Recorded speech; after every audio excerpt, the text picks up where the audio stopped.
전문가와 함께 태풍 소식 보다 자세하게 알아보겠습니다. 반기성 K웨더 센터장 나오셨습니다. 센터장님 어서 오세요. 네, 어서 오세요. 안녕하세요.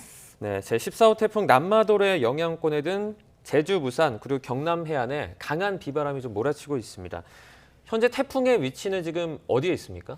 어젯밤에 이제 가고시마 쪽으로 상륙을 해서 이제 해안 쪽 내륙을 따라서 쭉 북상에 올라왔습니다. 그래서 네. 아직까지도 현재 좀 더 북상 중에 있습니다. 그러니까 이제 9시 정도 되면서부터 이제 그 규슈 북단 쪽에서 동쪽으로 방향을 바꿀 걸 보고 있거든요. 네. 현재는 이제 가고시마 북쪽 한 220km 정도 위치하고 있는 것으로 판단하고 있고요. 현재는 이제 기압 중심 기압은 960 헥토파스칼, 중심 최대 풍속 초속 39m의 아주 강한 태풍으로 지금 현재 북진을 하고 있습니다. 네. 네. 제주 같은 경우에는 지금 완전히 벗어났다고 볼 수 있는 건가요? 일단 비로는 벗어났다고 보고요. 네. 이제 점점 그 거리가 제주도로부터 멀어지고 있기 때문에 이제 제주도 같은 경우는 저 폭풍일 가능성은 있지만 네. 아무래도 이제 큰 피해 범위에서 일단 제주는 벗어난 것으로 보이고요. 네. 이제 지금서부터 이제 우리나라가 주로 영향을 받을 지역은 주로 이제 남해안 지역과 이제 경상 해안 쪽이죠. 네. 경상 해안 쪽으로 직접적인 영향권을 봐야 될 것으로 보고요. 그다음에 이제 강릉 동해라든가 동해안 쪽은 이제 동풍으로 인한 피해가 좀 있을 것으로 예상을 합니다. 네. 그 부산 같은 경우에는 이제 남마돌 최근접 시간이 오전 11시로 지금 예상이 되고 있는데 그럼 오늘 오후면은 우리나라가 이 영향권에서 벗어날 수 있는 건가요? 현재는 지금 현재 이동 속도는 한 17km입니다. 왜냐하면 이 방향을 바꾸기 위해서는 약간씩 속도가 늦어지는데 네. 방향을 바꾼 이후에는 이제 속도가 점차 이제 가속돼 나갈 것이거든요. 네. 현재 이제 그 부산이 거의 뭐 최근접 시간이 한 10시에서 11시 사이, 울산이 11시에서 한 12시 사이가 가장 최근접 시간이 될 것으로 보고 있습니다. 그렇다면은 이동해 나가더라도 이제 그러니까 우리나라와 그 태풍의 거리를 볼 때는 거의 한 15시 정도 거리까지도 영향권 안에 있는 걸로 봐야 되거든요. 네. 그래서 이제 이 부산이라든가 울산, 포항 이쪽 지역은 오후 한 3시 정도까지는 뭐 영향권 안에 일단 있는 것으로 봐야 될 것 같고요. 네. 그 이후서부터는 이제 점차 좋아질 걸로 예상을 합니다. 네. 저희가 조금 전에 부산을 현장 연결해서 차상은 기자가 비바람이 많이 내리고 부는 모습을 보여드렸습니다. 지금 부산 지역 주민들은 어떤 부분을 좀 조심해야 할까요? 일단 이렇게 이제 그 지난 시간에 그 5, 6도 같은 게 33.5m 이상의 강풍이 예측이 됐는데 네. 관측이 됐는데 사실 그런 경우 같은 경우는 굉장히 위험하거든요. 무려 뭐 그 정도 바람이라면 거의 기차가 탈선할 수 있는 정도고 나무 뿌리도 뽑혀 나갈 수 있는 정도입니다. 네. 네. 그리고 이제 그 부산 같은 경우는 특히 이제 해안가 쪽에 이 빌딩들이 많이 고층 빌딩들이 있다 보니까 이 빌딩뿐 인한 재난이 발생할 가능성이 굉장히 높습니다. 네. 통상 그 정도의 해안가에 풍속이 불 때는 이 LCT라든가 이런 쪽은 거의 한 1.5배에서 최대 2배 이상 더 강한 바람이 불거든요. 그래서 이러한 지금 태풍이 지나가는 시간에 가급적 외출을 하지 마시고 집안에 있는 것이 가장 좋고요. 네. 또 집안에서도 이 유리창 있는 쪽 말고 좀 안쪽으로 이렇게 대피해 있는 것이 가장 좋습니다. 네.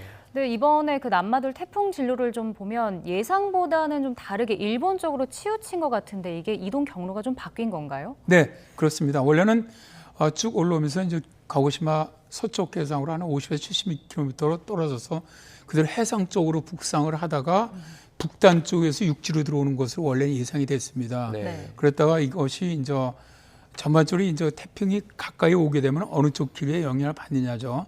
북태평양 고기에 약간 수축하는 부분, 또 북쪽에서 상층에 찬 공기가 내려오는 부분이 있다 보니까 예상보다는 약간 더 동편을 하는 것이죠. 동쪽으로 좀 빠져나가면서 어제 저녁에 이제 가고시마 쪽으로 상륙을 한 것이고요. 그대로 이제 그 육지 쪽으로 해갖고 북상을 해 올라왔고요.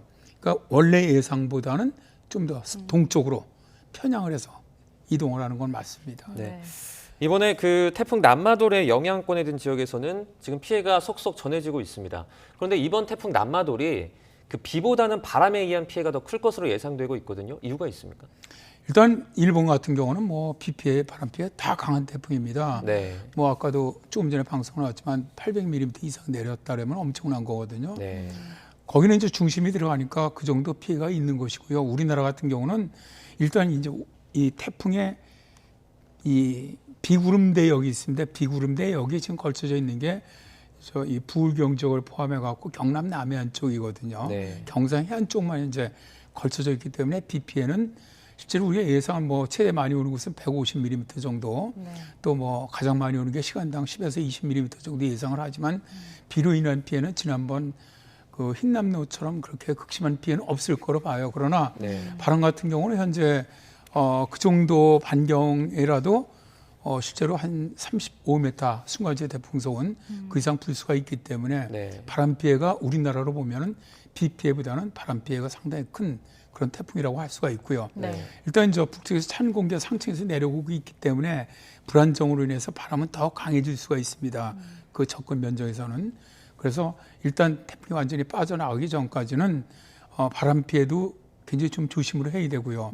그다음에 이제 이런 폭풍의 바람으로 인한 이런 것도 그러니까 방파제라든가 해안가 근처는 굉장히 조심을 많이 해야 할 것으로 생각을 합니다. 네. 네.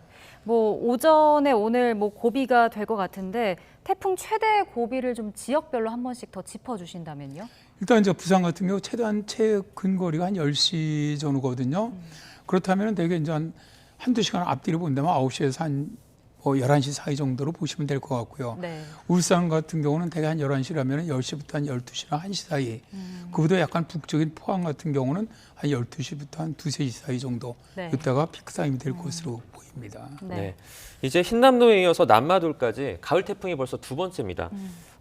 지금 올해 이런 가을 태풍이 좀 잦은 것 같아요. 이유가 있습니까?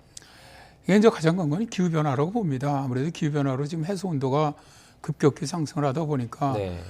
이번에 이제 IPC 6차 보고서에서도 가장 심각한 게 해수 온도의 상승이다. 네. 근데 여기다가 지금 이제 라니냐가 있단 말입니다. 그러면 이제 동태평양 해수 온도가 낮다 보니까 상대적으로 원래 이제 우리 이쪽 서태평양 태풍이 발생하는 구역적 해수 온도가 높아지는데 올해는 좀 이례적으로 높아요. 그러다 네. 보니까 이제 올해 가을에 발생하는 이런 태풍들, 특히 가을에는 이 서태평양 쪽 해수 온도가 가장 높아질 때입니다. 근데 이제 흰남노라든가 지금 뭐 이런 남마돌이 이런 태풍들이 실제로 이 해수 온도가 높아서 발생하는 이런 태풍들이거든요. 그래서 이제 이런 해수 온도가 높기 때문에 뭐 이번 태풍들이 지나가고 나서도 또 다른 태풍이 발생할 가능성이 좀 있다고 봅니다. 네. 알겠습니다. 자, 지금까지 반기성 K웨더 센터장과 함께 이야기 나눠봤습니다. 고맙습니다. 네, 감사합니다.